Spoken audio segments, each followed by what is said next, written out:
Come, thou long-expected Jesus, born to set thy people free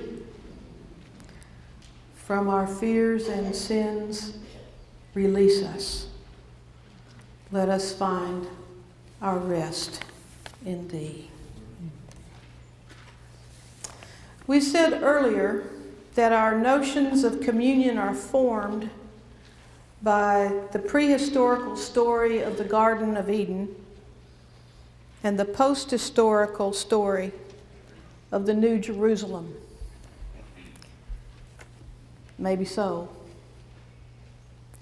But the historical, the here and now image of community is this table, the Lord's Supper, where breaking bread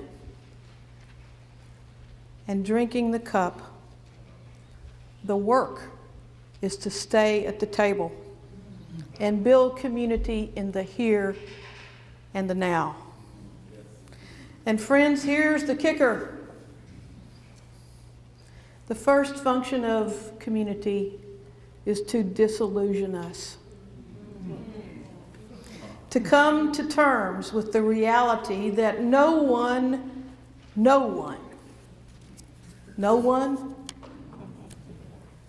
can fulfill our deepest hopes, our dreams, our yearnings. Not our parents, not our children, not our lovers, not our spouses, not our district superintendents, and not our bishop. Now sit for a minute with that.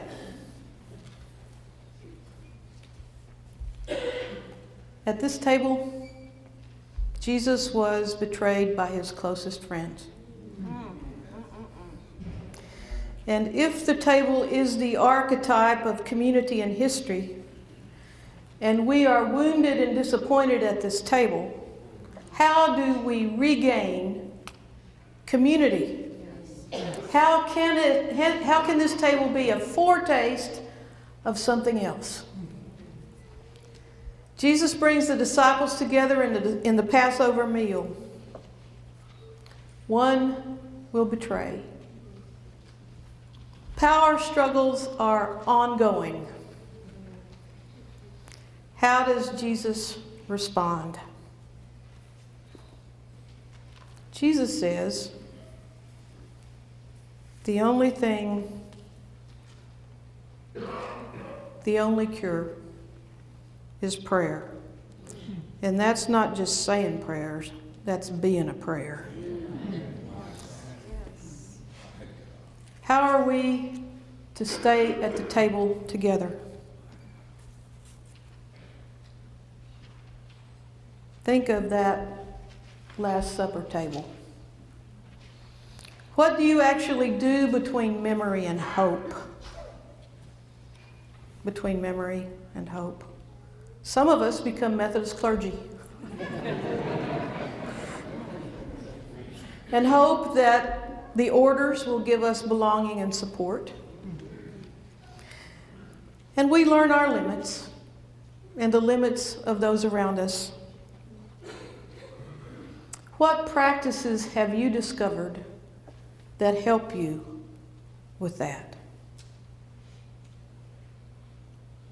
What practices help us to live together in this limited place? You know, Jesus gives us a clue in Matthew 5,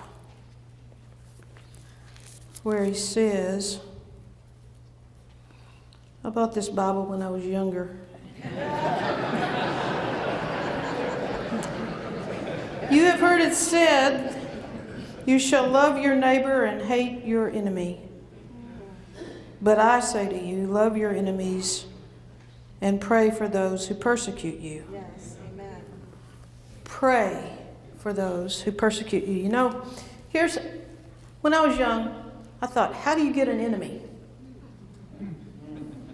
I didn't have any, but I can't say that anymore. Here's how you get an enemy. Competitors become opponents. Opponents become adversaries. Adversaries become enemies. And what Jesus says is the only thing that interrupts that cycle is prayer, is confession.